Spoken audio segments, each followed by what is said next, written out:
Think about this for a second. In an era where indoor smoking is banned almost everywhere, casinos are somehow one of the very last bastions where you can still legally light up inside. I mean, you can't smoke in a restaurant, a bank, or an airport, right? Yet you step onto a crowded casino floor and suddenly the rules are completely different. Why exactly is that? And maybe more importantly, what does that mean for the people spending 40 hours a week working in that exact environment? Welcome to this explainer. Today, we're unpacking a really fascinating and, frankly, high-stakes balancing act happening right now in the gaming industry. This is an issue that affects not just billions of dollars in revenue, but literally the very air people breathe. We're going to look at this intense tug-of-war between public health, employee safety, and the incredibly complex business of patron demographics on the casino floor. So here is our roadmap for today. First, we'll cover the casino smoking exemption. Second, the toll on staff. Third, the business of clean air. Fourth, engineering smoke-free zones. And finally, tracking the metrics. Let's dive right in. Section 1. The casino smoking exception. Let's kick things off by setting the scene and looking at the unique physical environment of a modern casino. Think about the actual architecture of a major casino. The moment you walk in, you probably notice the lack of windows and clocks, right? These are massive, climate-controlled environments. They rely heavily on internal air circulation, and they pack in extremely high concentrations of people.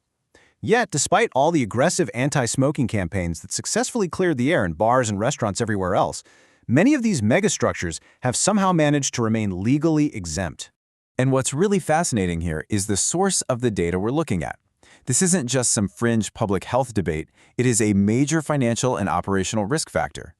Our framework today comes straight from Wall Street, specifically the 2023 Sustainability Accounting Standards Board, or SASB standards, for casinos and gaming. This is the exact standard major investors use to evaluate risks in this sector. Right alongside things like energy management and responsible gaming, there's a dedicated financial category just for smoke-free casinos.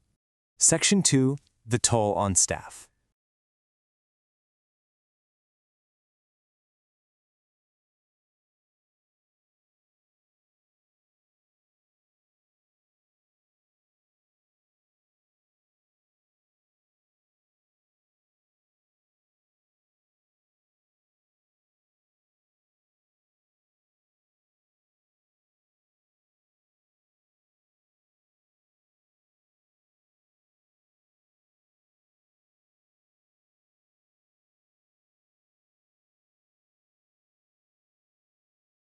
Let's pivot away from the clinical accounting framework for a minute and talk about the stark, day-to-day reality on the gaming floor itself. The health impacts here are severe, and they are incredibly well documented. According to the SASB standard, smoke exposes both employees and customers to increased risks of heart attacks, cancers, and a whole host of other illnesses. But the most alarming statistic zeroes in on one specific group. To quote the standard, studies have shown that casino dealers exposed to secondhand smoke have higher than average rates of respiratory illness. I mean, think about it. These are individuals who simply cannot walk away from a smoky table. Their job literally requires them to stand exactly where the smoke is accumulating for their entire shift. Now, it's easy to picture just the table dealers taking on this risk, but the standard actually defines gaming staff as a massive, interconnected ecosystem of workers. We're talking about change in counting room personnel, cashiers, cage staff, security personnel patrolling the floor, shifter pit bosses, and even the slot machine mechanics repairing equipment right in the thick of the action. Every single one of these people shares that enclosed, recirculated air. Section 3. The business of clean air. Knowing these severe health risks, a super logical question pops up. Why don't casino operators just ban smoking entirely across the board? Well, it boils down to a classic business dilemma. It's a really high-stakes standoff between risk and opportunity. The financial standard highlights that casinos deriving a big chunk of their revenue from smoking customers face a very real, tangible risk of taking a massive financial hit if they implement a blanket smoking ban. Gamblers who smoke might just take their money to a competing smoke-friendly casino down the street. But on the other side of that coin is a massive opportunity. By creating smoke-free facilities, operators have the potential to attract an entirely different and perhaps much larger non-smoking demographic, people who currently avoid casinos entirely, specifically because of the air quality. Section 4. Engineering smoke-free zones. So, to solve this tension, To keep those lucrative smoking patrons while attracting the non-smoking demographic and protecting their staff, casinos have turned to physical engineering. The ultimate compromise is the designated non-smoking area. But from a regulatory and accounting standpoint, what actually counts as a non-smoking area? Because you can't just draw an invisible line on the carpet, slap a sign on a slot machine, and magically expect the smoke to stay on its own side. The SASB standard actually lays out 3 incredibly strict requirements for a non-smoking zone to be considered valid.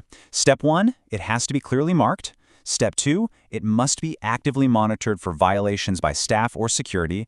And Step 3, this is the real kicker, where it gets highly technical, it must be ventilated separately from enclosed indoor areas where smoking is allowed. So a sign on a wall just doesn't cut it. Operators literally have to build entirely separate HVAC systems to ensure the air from the smoking section doesn't just drift over to the non-smoking tables. It's a massive, multi-million-dollar engineering undertaking just to keep the air from mixing. And just to be totally clear, when evaluating this, we are strictly talking about the gaming floor. That's the area where gaming equipment is actually operating to accrue revenue.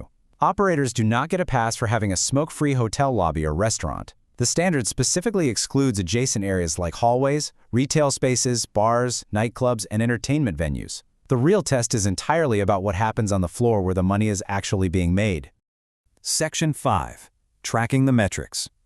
This brings us to how exactly investors and Wall Street track this high-wire act between public health and profitability. The SASB framework takes this entire complex issue and boils it down to 2 distinct, powerful metrics.